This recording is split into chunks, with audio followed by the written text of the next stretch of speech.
Hey, what's going on, everybody? Welcome back to the channel. Today on this episode, let's talk about jerkbaits and how you can customize them to get the perfect jerkbait as far as action, the look of it, and the perfect buoyancy, which is really super important. So that's what we're gonna be talking about today because jerkbait fishing is at its peak right now. Obviously, you can fish a jerkbait. This is the Megabass Vision 110. You can fish these jerkbaits any time of year. But honestly, during the winter time, the coldest months where the water temperature is around that like high 40s, low 50s range is the perfect time to throw this bait.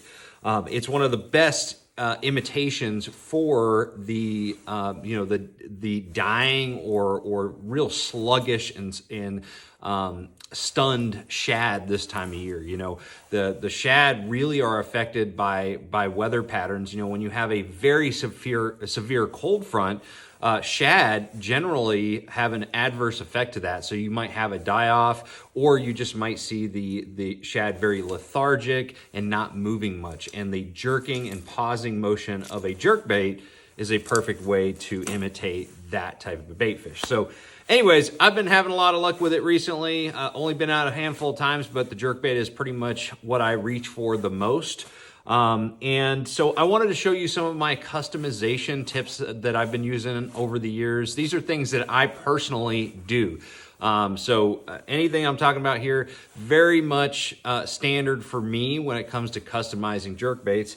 And one of the challenges that you see with jerkbaits of all kinds, and I've got a certain set of jerkbaits that I really like. I'll show you a few of them. So the Megabass Vision 110 is a really good one. The Plus one's also very good. That's kind of an old standby for cold weather. Another one, and this is a funky color, so don't pay attention to it, but is the Stunna. This is the Stunna 110 plus 1. And this is a really good jerkbait. I absolutely love it, man. I've been fishing it and I caught my biggest fish last year, a 10, I think it was like 10 and a half off of that Stunna jerkbait. I think it works great. I love that jerkbait a lot. The traditional one, and all of these are stuck in this box. I should have probably picked a few out before I started the video, but hey, you know what? We're showing the real deal, getting snagged and everything. But this is the kind of color that I like to use a lot. You know, just a real basic shad color. But this is the Stunna 110. Works really good. I love that jerkbait.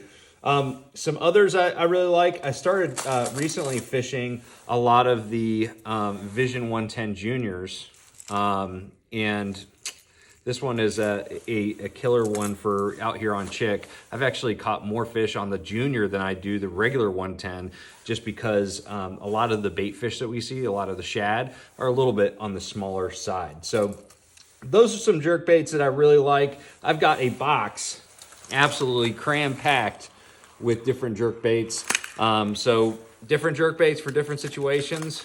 I love it. But one of the biggest challenges with any jerkbait that is designed to suspend is getting the perfect suspending action, or I should rather say the perfect buoyancy overall. And, you know, with something like the 110 or the Stunna, really these baits are designed not to just suspend, but to have a very slow sink. And I'm talking about real slow. Slow enough that when you put it in the water, you should barely be able to tell if it's sinking. You have to watch it for a little bit to see if it's actually sinking. That's the kind of sink rate that I'm talking about.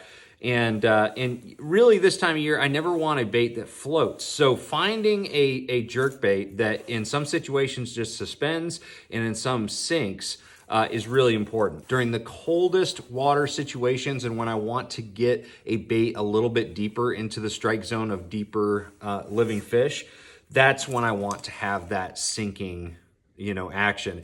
And in fact, usually that also means in dirt or in clearer water. So clearer water where those fish are maybe living a little bit deeper. I want to get this bait a little bit deeper, and the sinking versions like the Vision 110, the way it was designed to sink slowly is a really good option. But there's a bunch of different, you know, jerk baits that are really good. They've got a really killer action to them. And then there's some jerk baits that, you know, you put it in the water, you have an exactly the same type of bait, same model, everything's exactly the same, but one floats slightly and one rises. So that is kind of the biggest challenge is customizing your bait to make sure that it's achieving the buoyancy that you're looking for, whether that is suspending or sinking. And again, this time of year, I really don't like a floating bait all that much as far as jerkbait fishing. So there are times during the warmer months that I like a floating jerkbait, especially if I'm fishing it over the top of grass. But those scenarios are actually, honestly, kind of limited. So anyways, most of these tips I'm going to show you are going to be tips that are going to help you customize your bait to achieve the perfect buoyancy. And the very first tip that I have for you guys is a pretty simple one. So one of the things that's really important when it comes to the action of your jerkbait is when you go in and let that bait pause after, you know, having it dart side to side, you want that nose to be down. Okay, so most of these baits have a weight transfer system that will achieve that. Okay, so like the Vision 110 will sit like that if it's correctly tuned. However, there are some times that some baits just don't want to do that all that much. And so if you can afford to do it and still achieve the buoyancy that you want, or you're trying to get a suspending bait to sink slightly, adding a slightly larger treble hook is a really good option, but right here to the front. You never want to add a bigger one to the back because that'll make the tail kind of pull down. So you want it to be right on the front. I really generally never add a big one to these back two hooks if it's got 3 hooks. So the right to the front, right on the chest there, that's where you want that bigger hook. So you can replace that. So that's one of the things that I do if I have a suspending bait, say it's like a X-Wrap or something like that, designed to sink or to suspend, I might add a slightly bigger hook on the front. And I'm talking about the next size up, or you just go with a brand that has a little bit beefier of a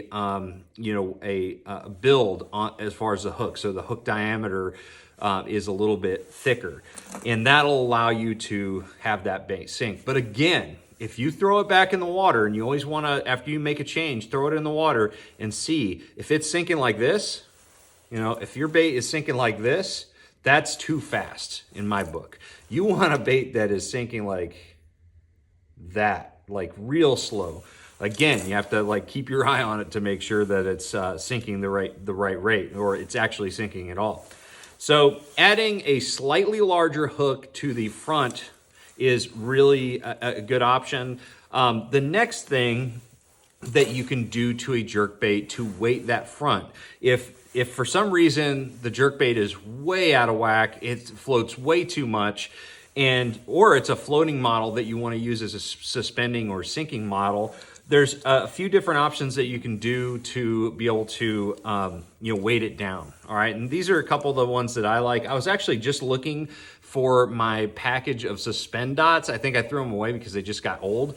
So suspend dots are an adhesive lead sticker that you can stick onto your jerkbait. And I always like to stick the first one onto right in front of the hook hanger. All right, and then if that's not enough, I'll stick one to right behind the first hook hanger. Okay, and that's usually as much as you need. If you need more than that, you're probably gonna have to do something like this solder wire, or do some type of lead twist. So suspend dots are a really good type of product that you can use to customize your jerkbait to get the perfect sinking or suspending action. And if that doesn't work, that would be my ideal. That would be the first thing that I go for. The next thing that I like to go for is solder wire. Okay, so lead solder wire here. What I'm gonna do is I'm going to wrap this solder wire just a little bit at a time around the shank of the hook. So like right where the bends start on your treble hook is where you want to wrap this around. Wrap it nice and tight so it's not just kind of loosely sitting there on the shank, but wrap it nice and tight. do a little bit, test it in the water, and then, you know, add a little bit more or take some off as necessary. The solder wire is a really, really good option. And, you know, usually you don't have to use so much that it actually affects, you know, the hook. But I find that the solder wire really creates a good balance, and it allows that front hook to really keep the nose down on the paws. So solder wire is something you got to carry with you. Another thing that I carry a lot with, or I carry with me a lot is, and this is something that's kind of, you know, one of the things that I carry with me in Alaska, guiding up there for Dolly Varden and salmon when they're in the rivers, and that is just a lead twist-on wrap. I like to make little fine-tune adjustments with this wrap. I'll just peel a little bit off like that and wrap it on there, and that works really good too. So solder wire and this twist-on wrap is good stuff for customizing your jerkbait, but always add weight to that front hook. All right, so the very next thing that you can do, and this is actually something that I like to use quite often, especially if I'm trying to fine tune and figure out which jerkbaits I want to throw on any given day, is using a clip. Now, I will say this is a size number 1 clip. You don't want to use this size generally. This is a big size clip. You want to use a little bit smaller clip, because again, you're talking about any extra weight can completely throw off the buoyancy level of your bait. But as long as you test your bait, throw it in the water after you put a clip on, and it's you know, has the right buoyancy, you're good to go. But use a smaller clip that you can, as small of a clip as you can, because you know, you don't want to affect the action of your bait. But these clips are awesome. This is the VMC clip. I really like this one. It's got kind of that egg shaped design to it. I really like that one. It has worked really well. And clips, not to be mistaken with snap swivels. You don't want to use a snap swivel. Don't ever use a snap swivel in fishing with any of pretty much any artificial bait in bass fishing.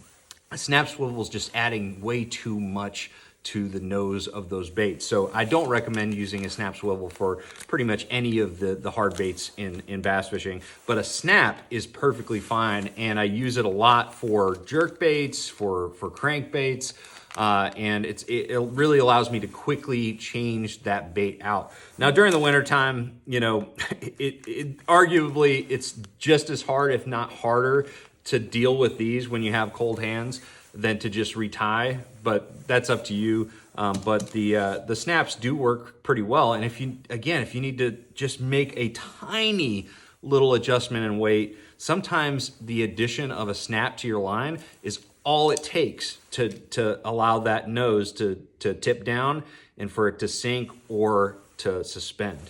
All right, so the next thing is really not, it doesn't have anything to do with, actually the next 2 tips really don't have anything to do with the suspending or sinking action. So we're not talking about buoyancy anymore, though buoyancy is still a major consideration when making this modification.